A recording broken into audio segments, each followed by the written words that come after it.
Love often appears before us as an unfathomable enigma, boldly defying all logic. At times it captivates with its sweetness, granting moments of indescribable bliss, while at others it transforms into a harsh reality, inflicting deep wounds. Anyone who has ever known true feeling understands firsthand. Love can bestow boundless joy, yet simultaneously become a source of profound confusion and unbearable pain. Imagine a situation where a person feels a deep connection with someone, perceiving the partner's presence as a given, an integral part of their life. Then suddenly, without apparent reason, without arguments or obvious signals, this close person begins to demonstratively ignore them. A suffocating silence descends, an invisible wall of estrangement is erected. Many are inclined to consider this an undeniable sign of indifference, clear evidence that once passionate feelings have irrevocably faded. But what if such an interpretation is profoundly mistaken? What if this seeming detachment, this sudden ignoring, is not a denial of love, but its paradoxical, deeper and more complex manifestation? It is in the quest for answers to these tormenting questions that humanity turns to the legacy of great thinkers. Carl Gustav Jung, one of the most prominent and widely recognized explorers of the depths of the human psyche, left invaluable teachings that allow us to penetrate the essence of these intricate dynamics. We stand on the threshold of discovering love's hidden side, the one that lurks in the subconscious's secret corners and can paradoxically cause a person to distance themselves precisely when the emotional connection reaches its highest tension and intensity.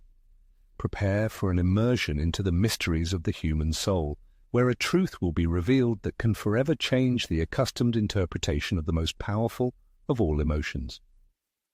Love is not a fleeting emotion or a mundane exchange of affections between two individuals. It is a truly multifaceted and deeply rooted phenomenon that permeates both the conscious and the most intimate recesses of the human mind. The renowned explorer of the human psyche, Carl Jung, meticulously described in his fundamental works how the psyche is divided into two vast realms, the world of the conscious, which is fully accessible to our perception and control, and the world of the unconscious, a hidden dimension where latent emotions, old traumas, repressed desires, and unresolved anxieties reside. Despite the common belief that people consciously form their romantic preferences, it is often the unconscious that invisibly guides their choices, dictates internal fears, and, remarkably, can destroy relationships while remaining completely unaware. In moments of true love, a person enters a genuinely transformative and profound experience. The beloved becomes a kind of mirror that accurately reflects not only one's innermost aspirations and bright hopes, but also the most hidden corners of the soul, hidden wounds and the so-called dark sides of the personality.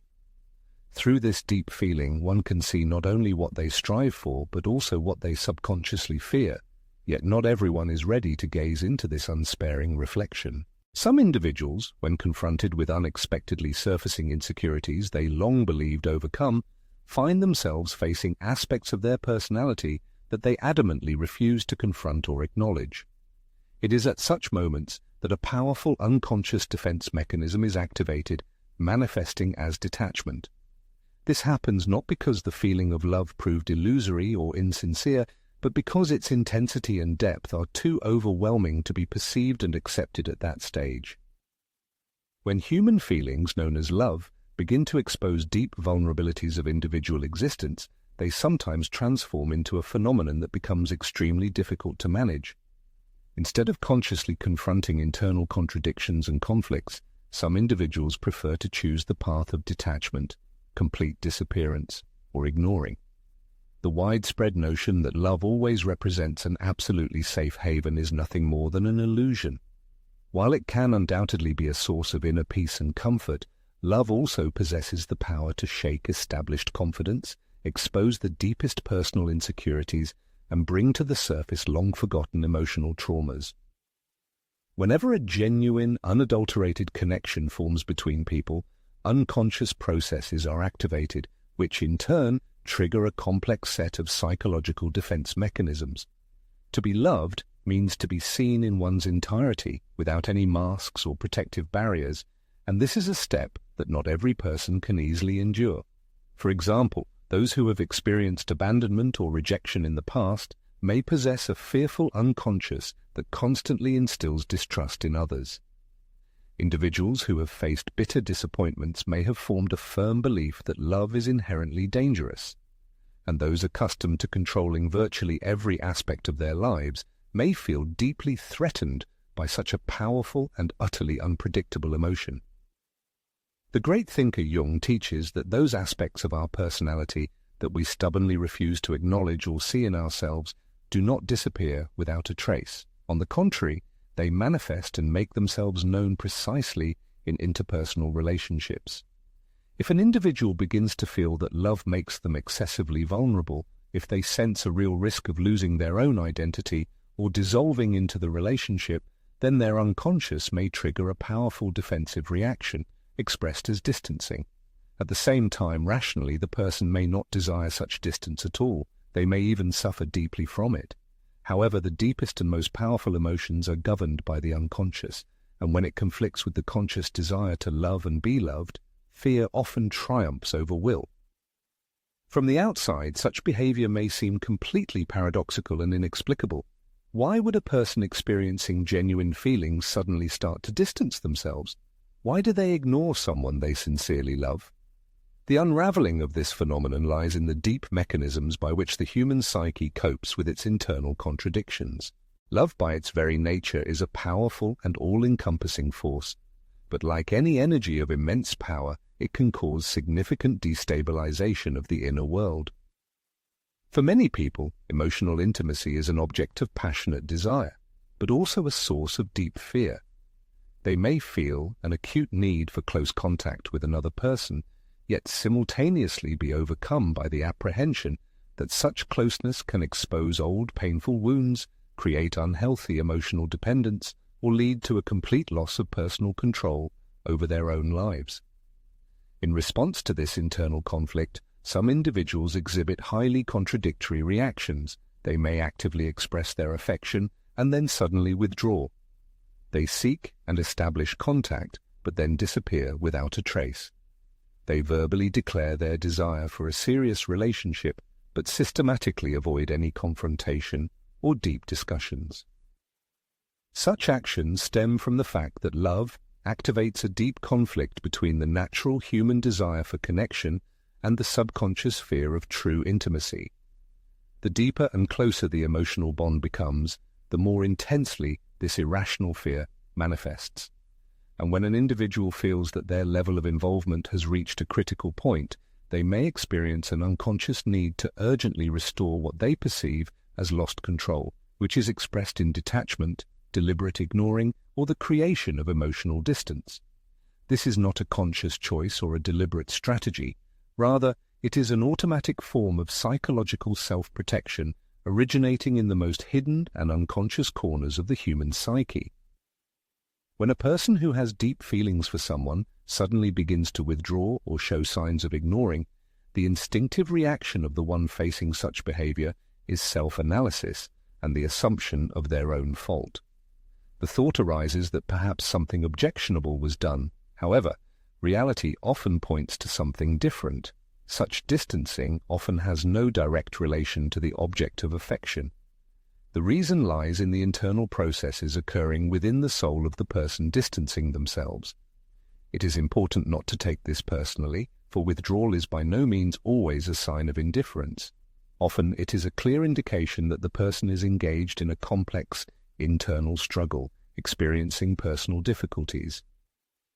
In such circumstances, the worst decision would be to persistently pursue or attempt to force a response, demanding immediate explanations. If a person distances themselves due to fear, attempts to hold them or reduce the distance can only intensify their resistance and desire to close off even more. True attachment, genuine love, is not a form of possession or a tool of control. It manifests in the ability to give another the freedom to face their fears without feeling suffocating pressure or suppression. The situation is complicated by the fact that such distancing can be an unconscious way for a person to test the strength and depth of existing bonds.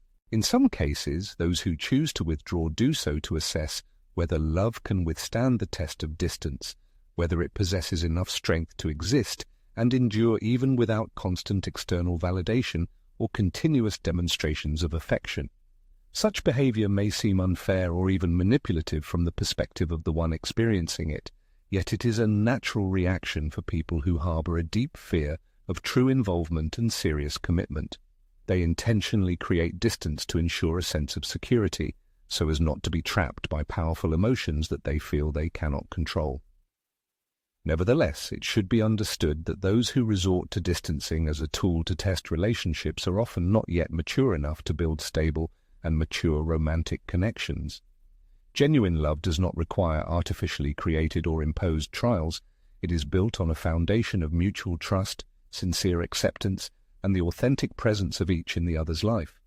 Those who have distanced themselves may well find their way back, but the key question is whether they will return with renewed understanding and inner maturity, or continue to oscillate between presence and absence. The only meaningful answer to this question will be their subsequent actions. A genuine feeling of love is defined not by continuous proximity, but rather by the ability to overcome fear and bridge distance. Some individuals need a certain amount of time to process their experiences, others may get lost along the way, but what is true will always find a way back.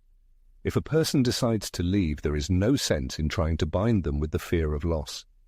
In the case of true love, destined for a long life, distance will not be an end, but a necessary stage in the formation of a deeper attachment. But what if they never find their way back? What then? If love does not return, it means that such distancing was not a loss, but a valuable lesson.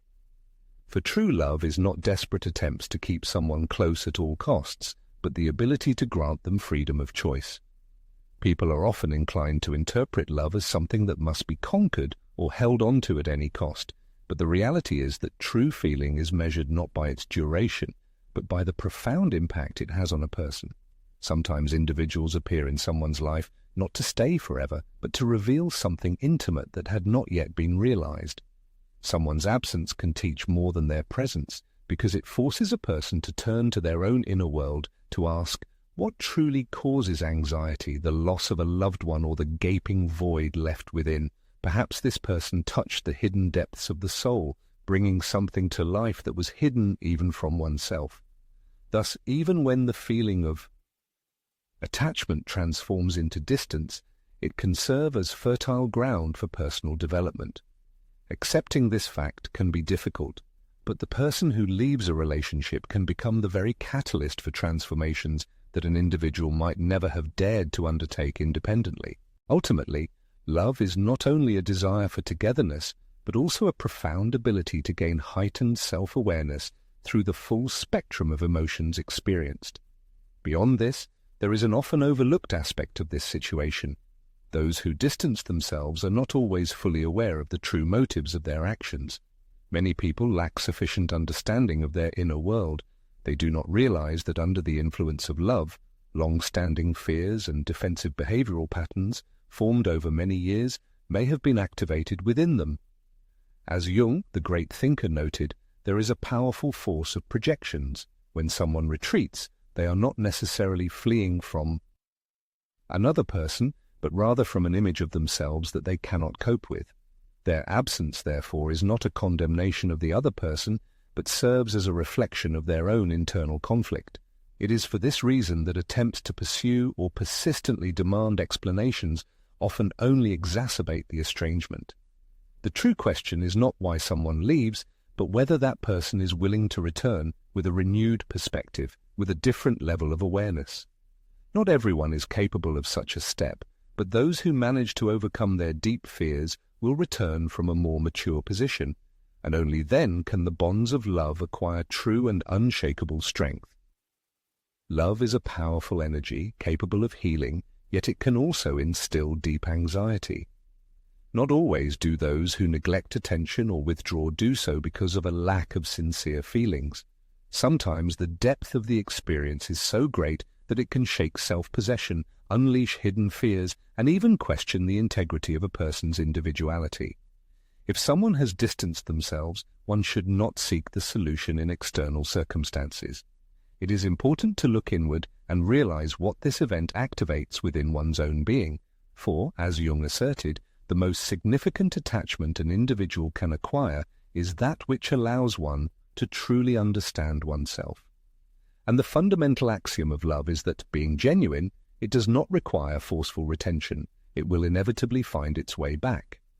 It should be remembered that true attachment is not shackles, but serves as a vector for development and growth.